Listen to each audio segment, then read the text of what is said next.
Okay, before we get started on this one, I want to remind you that there was a place in your notes where I told you, I think it was near the max and min, where I told you that sometimes they'll ask you questions about like what is happening with the function, and they'll ask you where.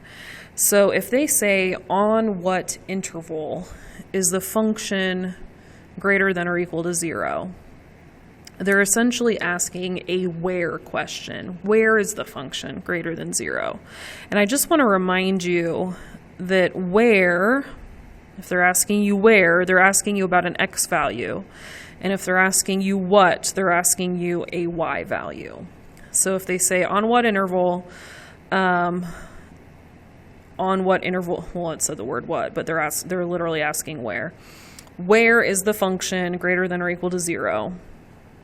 They're saying what x's make the y's, because remember the word function is y. What x values make the y values greater than or equal to 0?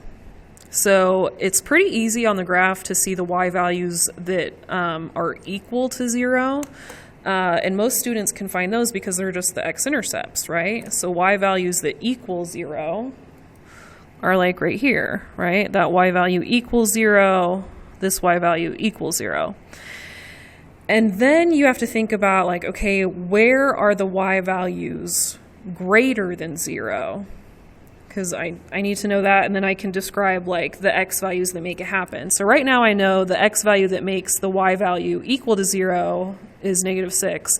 Another x value that makes the y value equal 0 is 0. But I need to know what are the x values that make the y value bigger than 0. That's the other thing they're trying to find out. So you got to think about it this way too, because we have the y-axis. So the y-axis is positive up here, the y-axis is negative down here. So the function is positive up here, the function is negative down here, since function is another word for y.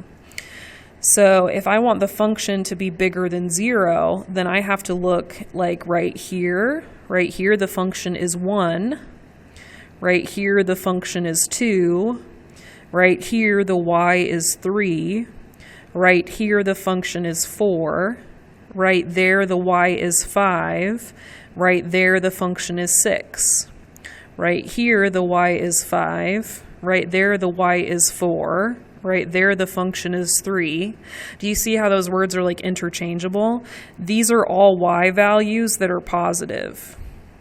So here, if we want to know where the function is greater than 0, it's all of these values. And so what we need to do is we need to describe the x values that make it happen. So what x values are between here and here? That's what you're going to try to describe. So I can see that the x values between here and here are from -6 over to 0, because whenever we write intervals, we always do the smaller number first. So from -6 to 0. And then I have to think about, like, should I include those numbers or not? Should I just say, like, from -6 to 0, but don't include -6? Like, you can't put your number on that, or you can't put your finger on that because it's not true at this value? Or should I include the -6? I can put my finger on there because it's what this is talking about. So I'm going to leave this here. I want you to think about what I've said and think about if this value should be included, which means you put a bracket, or if this value should not be included, which would mean you'd put a parenthesis. Okay? If you want to include these values, put a bracket. If you don't want to include them, put a parenthesis.